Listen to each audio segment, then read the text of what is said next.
ಸ್ನೇಹಿತರೆ, ಕೆಲವೊಮ್ಮೆ ಪ್ರಾಣಿಗಳು ನಮಗೆ ಜೀವನದ ಎಂತಹ ಪಾಠವನ್ನು ಹೇಳಿಕೊಡುತ್ತವೆ ಅಂದರೆ ಅದನ್ನು ನೋಡಿದಾಗ ಮನುಷ್ಯರಾದ ನಾವೇ ತಲೆ ತಗ್ಗಿಸುವಂತಾಗುತ್ತದೆ. ಇತ್ತೀಚೆಗೆ ನೀವು ಇನ್ಸ್ಟಾಗ್ರಾಮ್ ಅಥವಾ ಯೂಟ್ಯೂಬ್ನಲ್ಲಿ ಒಂದು ವಿಡಿಯೋ ನೋಡಿರಬಹುದು. ಒಂದು ಪೆಂಗ್ವಿನ್ ತನ್ನ ಸಾವಿರಾರು ಸ್ನೇಹಿತರನ್ನು, ಕುಟುಂಬವನ್ನು, ಸಮುದ್ರವನ್ನು, ಅಷ್ಟೇ ಏಕೆ ತನ್ನ ಬದುಕನ್ನೇ ತ್ಯಜಿಸಿ ಸಾವಿನ ದಾರಿಯಲ್ಲಿ ಒಂಟಿಯಾಗಿ ನಡೆಯುತ್ತಿರುವುದು. ಅದು ಹೋಗುತ್ತಿರುವ ದಾರಿಯಲ್ಲಿ ಆಹಾರವಿಲ್ಲ, ನೀರಿಲ್ಲ, ಜೀವ ಉಳಿಯುವ ಯಾವುದೇ ಭರವಸೆ ಇಲ್ಲ. ಆದರೂ ಅದು ಹಿಂತಿರುಗಿ ನೋಡುತ್ತಿಲ್ಲ. ಯಾಕೆ? ಅದಕ್ಕೆ ಹುಚ್ಚು ಹಿಡಿದಿದೆಯಾ? ಅಥವಾ ಜೀವನದ ಮೇಲೆ ಜಿಗುಪ್ಸೆ ಬಂದಿದೆಯೇ? ಇವತ್ತಿನ ವಿಡಿಯೋದಲ್ಲಿ ಜಗತ್ತಿಗೆ ಕಾಡುತ್ತಿರುವ ಈ ನಿಗೂಢ ಪೆಂಗ್ವಿನ್ನ ಸಂಪೂರ್ಣ ಕಥೆಯನ್ನು ತಿಳಿಯೋಣ ಬನ್ನಿ. ಈ ವಿಡಿಯೋ ಇಂದು ನಿನ್ನೆ ತೆಗೆದಿದ್ದಲ್ಲ. ಇದು 2007ರಲ್ಲಿ ಪ್ರಖ್ಯಾತ ನಿರ್ದೇಶಕ ವರ್ನರ್ ಹೆರ್ಜಾಗ್ ಅವರು ನಿರ್ದೇಶಿಸಿದ encounter at the end of the world ಎಂಬ ಸಾಕ್ಷ್ಯಚಿತ್ರದ ಒಂದು ದೃಶ್ಯ. ಸಾಮಾನ್ಯವಾಗಿ ಅಂಟಾರ್ಕ್ಟಿಕಾದಲ್ಲಿ ವಾಸಿಸುವ ಈ ಅಡೇಲಿ ಪೆಂಗ್ವಿನ್ಗಳು ತುಂಬ ಶಿಸ್ತಿನ ಪ್ರಾಣಿಗಳು. ಇವುಗಳಿಗೆ ಸಮುದ್ರವೇ ಪ್ರಪಂಚ. ಆಹಾರಕ್ಕಾಗಿ ಇವು ಗುಂಪು ಗುಂಪಾಗಿ ಸಮುದ್ರದ ಕಡೆಗೆ ಹೋಗುತ್ತವೆ. ಸಮುದ್ರ ಇರುವುದು ಒಂದು ದಿಕ್ಕಿನಲ್ಲಿ. ಆದರೆ ಈ ಸಾಕ್ಷ್ಯಚಿತ್ರ ಚಿತ್ರೀಕರಿಸುವಾಗ ವಿಜ್ಞಾನಿಗಳ ಕಣ್ಣಿಗೆ ಬಿದ್ದಿದ್ದು ಆ ಒಂದು ವಿಚಿತ್ರ ದೃಶ್ಯ.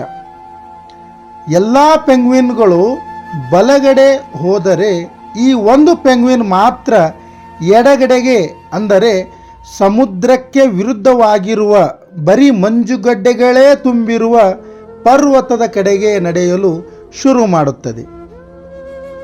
ವಿಜ್ಞಾನಿಯ ಪ್ರಕಾರ ಆ ದಿಕ್ಕಿನ ಕಡೆ 5,000 ಕಿಲೋಮೀಟರ್ಗಳವರೆಗೆ ಏನೂ ಇಲ್ಲ, ಬರೀ ಸಾವು ಮಾತ್ರ ಕಾಯುತ್ತಿದೆ. ನೋಡಿ, ಪ್ರಕೃತಿಯಲ್ಲಿ ದಾರಿ ತಪ್ಪುವುದು ಸಹಜ. ಆದರೆ ಇದು ದಾರಿ ತಪ್ಪಿದ ಪೆಂಗ್ವಿನ್ ಆಗಿರಲಿಲ್ಲ. ವಿಜ್ಞಾನಿಗಳು ಹೇಳುವ ಪ್ರಕಾರ ಕೆಲವೊಮ್ಮೆ ಪೆಂಗ್ವಿನ್ಗಳು ದಿಕ್ಕು ತಪ್ಪುತ್ತವೆ. ಆದರೆ ಅವುಗಳನ್ನು ಹಿಡಿದು ಮತ್ತೆ ಗುಂಪಿಗೆ ಬಿಟ್ಟರೆ ಅವು ಸರಿಯಾದ ದಾರಿಯನ್ನು ಕಂಡುಕೊಳ್ಳುತ್ತವೆ. ಆದರೆ ಈ ಪೆಂಗ್ವಿನ್ ಹಾಗಲ್ಲ.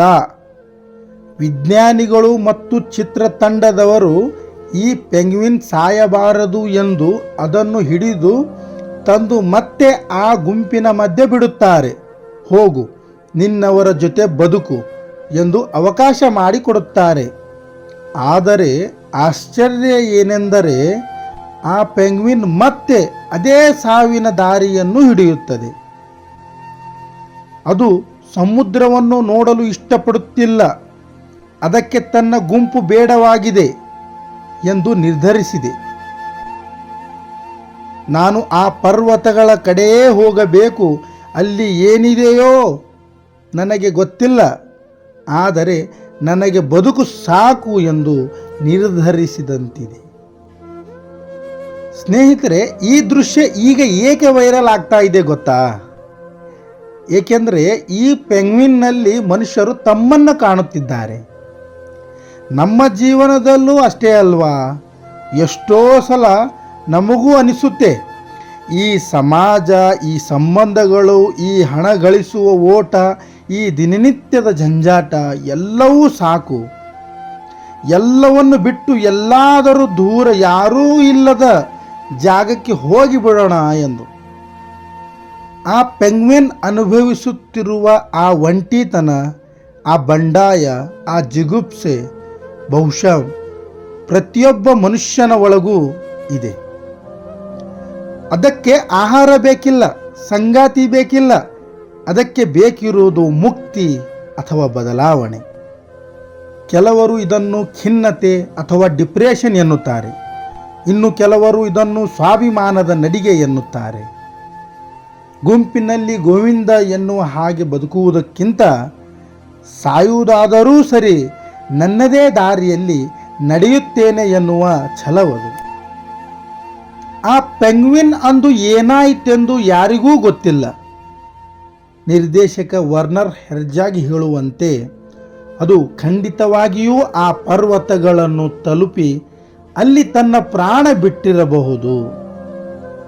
ಆದರೆ ಅದು ಸಾಯುವ ಮುನ್ನ ಜಗತ್ತಿಗೆ ಒಂದು ಸಂದೇಶ ನೀಡಿದೆ. ನಾವು ಪ್ರಾಣಿಗಳು ಕೇವಲ ತಿಂದು ಮಲಗುತ್ತವೆ ಅಂದುಕೊಂಡಿದ್ದೇವೆ, ಆದರೆ ಅವುಗಳಿಗೂ ಮನಸ್ಸಿದೆ, ಅವುಗಳಿಗೂ ನೋವಿದೆ, ಅವುಗಳಿಗೂ ವೈರಾಗ್ಯ ಬರುತ್ತದೆ ಎಂದು. ಈ ವಿಡಿಯೋ ನೋಡಿದ ಮೇಲೆ ನಿಮಗೇನು ಅನಿಸುತ್ತೆ? ಆ ಪೆಂಗ್ವಿನ್ ಮಾಡಿದ್ದು ಸರಿಯಾ? ನಿಮ್ಮ ಅಭಿಪ್ರಾಯವನ್ನು ಕಮೆಂಟ್ ಮಾಡಿ ತಿಳಿಸಿ. ಜೀವನದಲ್ಲಿ ಎಷ್ಟೇ ಕಷ್ಟ ಬರಲಿ, ಒಂಟಿತನ ಕಾಡಲಿ, ಆದಷ್ಟು ಧೈರ್ಯವಾಗಿರಿ. ಆದರೆ ಒಮ್ಮೊಮ್ಮೆ ಏಕಾಂತ ಬೇಕು ಅನಿಸುವುದು ತಪ್ಪು ಕೂಡ ಅಲ್ಲ. ಈ ಪೆಂಗ್ವಿನ್ ಕಥೆ ನಿಮಗೆ ಇಷ್ಟವಾಗಿದ್ದರೆ ದಯವಿಟ್ಟು ಲೈಕ್ ಮಾಡಿ ಮತ್ತು ನಮ್ಮ ಚಾನಲ್ಗೆ ಸಬ್ಸ್ಕ್ರೈಬ್ ಮಾಡಿಕೊಳ್ಳಿ. ಮುಂದಿನ ವಿಡಿಯೋದಲ್ಲಿ ಸಿಗೋಣ. ನಮಸ್ಕಾರ.